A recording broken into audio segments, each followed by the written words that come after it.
My fellow Americans, I've said on several occasions that I wouldn't comment about the recent congressional hearings on the Iran-Contra matter until the hearings were over.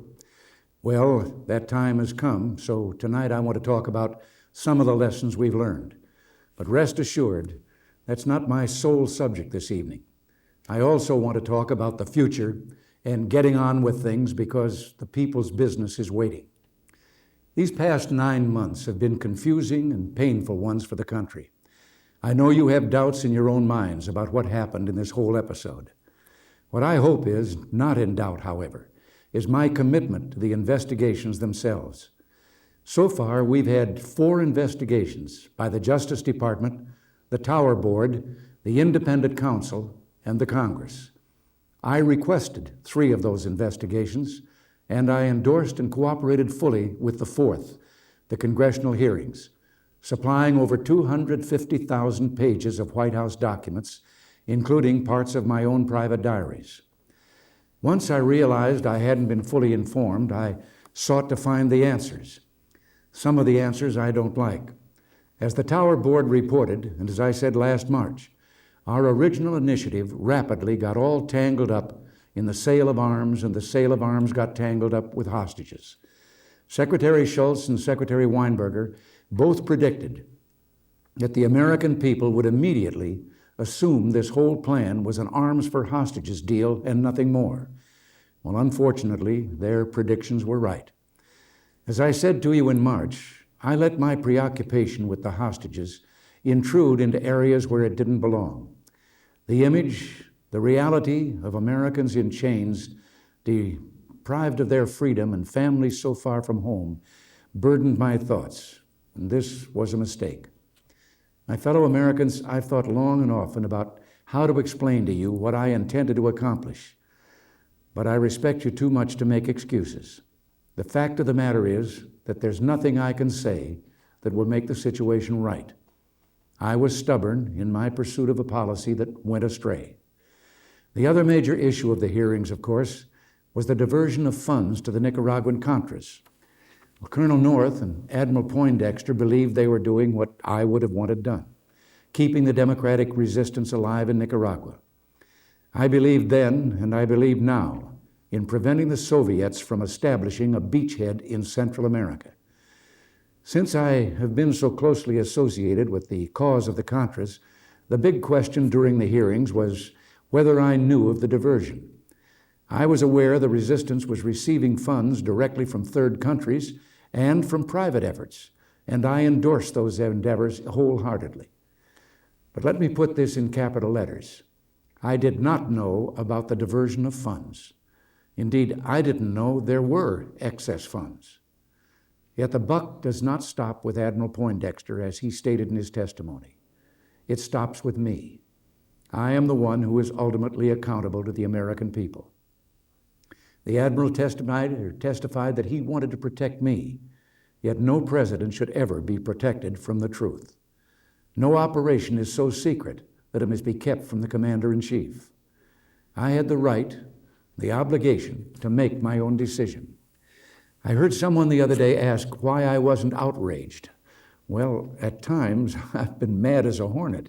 Anyone would be. Just look at the damage that's been done and the time that's been lost. But I've always found that the best therapy for outrage and anger is action.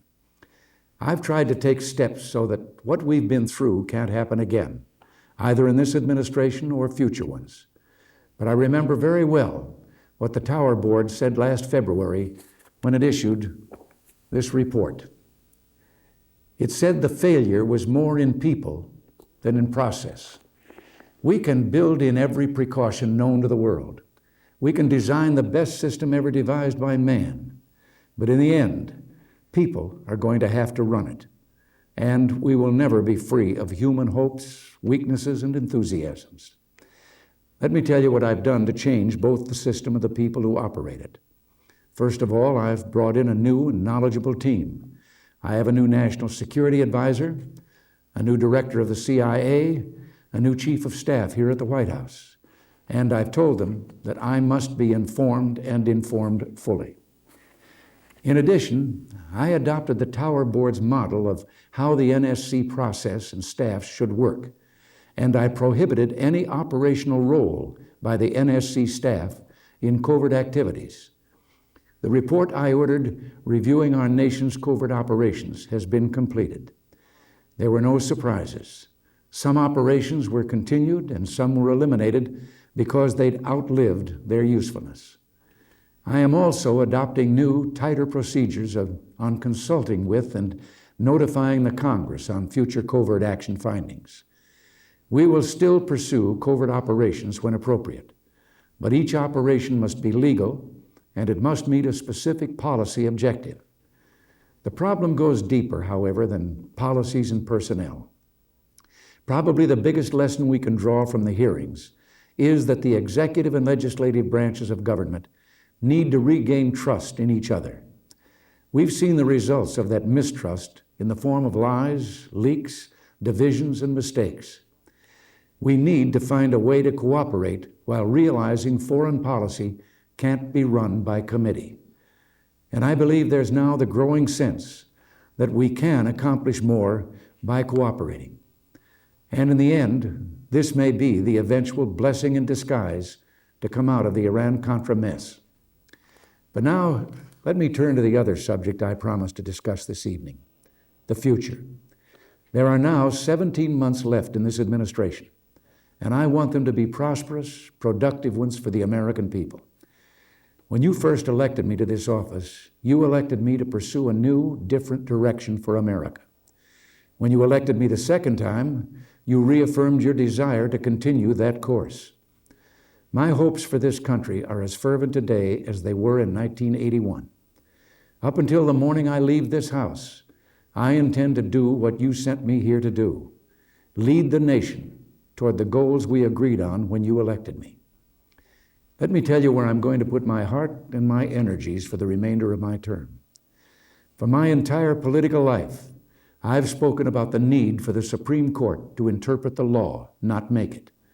During my presidency, I've proudly appointed 2 new justices who understand that important principle, Justice Sandra Day O'Connor and Justice Antonin Scalia. I've now nominated a third, Judge Robert Bork.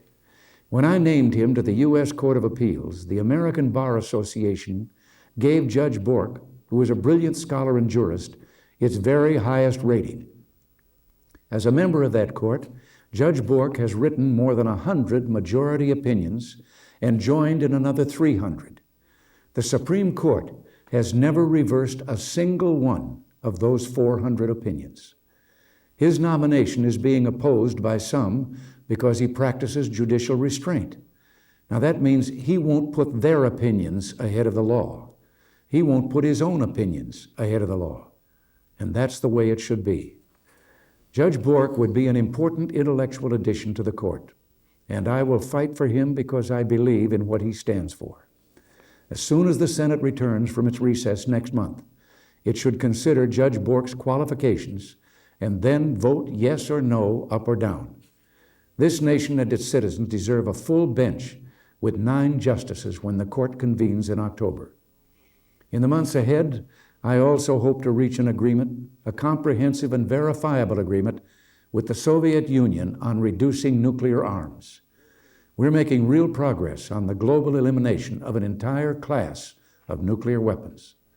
The U.S. and Soviet Intermediate Range, or INF missiles. I first proposed this idea to the Soviets back in 1981. They weren't too keen on it, and in fact walked out of the negotiations at one point. But we kept at it until recently the Soviet Union had insisted on the right to retain some of its INF missiles. But in mid-July, General Secretary Gorbachev announced that he was prepared to drop this demand. That was welcome news indeed. We've come this far because in 1980, you gave me a mandate to rebuild our military. I've done that, and today we're seeing the results. The Soviets are now negotiating with us because we're negotiating from strength. This would be an historic agreement. Previous arms control agreements merely put a ceiling on weapons and even allowed for increases. This agreement would reduce the number of nuclear weapons. I am optimistic that we'll soon witness a first in world history, the sight of two countries actually destroying nuclear weapons in their arsenals. And imagine where that might lead. We're also ready to move ahead on a START agreement that would cut intercontinental nuclear forces by 50%, thereby eliminating thousands of nuclear missiles. I urge the Soviets to move ahead with us. And I say to General Secretary Gorbachev, both our nations could begin a new relationship by signing comprehensive agreements to reduce nuclear and conventional weapons. What we seek in our relationship with the Soviet Union is peace and stability. That is also what we seek in the Persian Gulf and the Middle East more generally. And bringing stability to this troubled region remains one of the most important goals of my presidency. Over the next 17 months, I'll also be advocating an economic Bill of Rights for our citizens. I believe the American people have a right to expect the nation's budget to be handled responsibly. Yet chaos reigns in the budgetary process. For the past several months, there's been much debate about getting our fiscal house in order. But the result, once again, has been inaction. The congressional budget process is neither reliable nor credible. In short, it needs to be fixed. We must face reality. The only force strong enough to stop this nation's massive runaway budget is the Constitution. Only the Constitution, the document from which all government power flows, the document that provides our moral authority as a nation, only the Constitution can compel responsibility. We desperately need the power of a constitutional amendment to help us balance the budget. Over 70% of the American people want such an amendment. They want the federal government to have what 44 state governments already have: discipline. To get things moving, I'm proposing tonight, if Congress agrees to schedule an up or down vote this year on our balanced budget amendment, then I will agree to negotiate on every spending item in the budget. If the Congress continues to oppose the wishes of the people by avoiding a vote on our balanced budget amendment, the call for a constitutional convention will grow louder. The prospect for a constitutional convention is only 2 states away from approval. And one way or another, the will of the people always prevails. And there's another area that will occupy my time and my heart: the cause of democracy. There are Americans still burning for freedom. Central Americans, the people of Nicaragua. Over the last 10 years, Democrats have been emerging all over the world. In Central and South America alone, 10 countries have been added to the ranks. The question is, will Nicaragua ever be added to this honor roll? As you know, I am totally committed to the democratic resistance, the freedom fighters, and their pursuit of democracy in Nicaragua. Recently, there's been important progress on the diplomatic front, both here in Washington and in the region itself. My administration and the leadership of Congress have put forth a bipartisan initiative proposing concrete steps that can bring an end to the conflict there. Our key point was that the communist regime in Nicaragua should do what it formally pledged to do in 1979: respect the Nicaraguan people's basic rights of free speech, free press, free elections, and religious liberty. Instead, those who govern in Nicaragua chose to turn their country over to the Soviet Union to be a base for communist expansion on the American mainland. The need for democracy in Nicaragua has also emphasized in the agreement signed by the 5 Central American presidents in Guatemala last Friday. We welcome this development and pledge our support to democracy and those fighting for freedom. We have always been willing to talk. We have never been willing to abandon those who are fighting for democracy and freedom.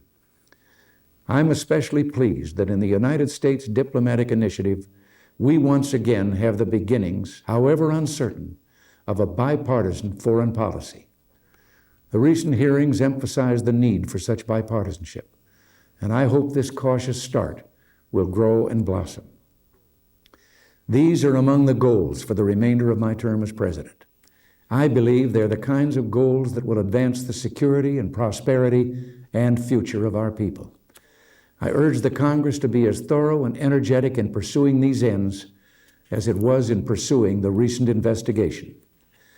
My fellow Americans, I have a year and a half before I have to clean out this desk. I'm not about to let the dust and cobwebs settle on the furniture in this office or on me. I have things I intend to do, and with your help, we can do them. Good night, and God bless you.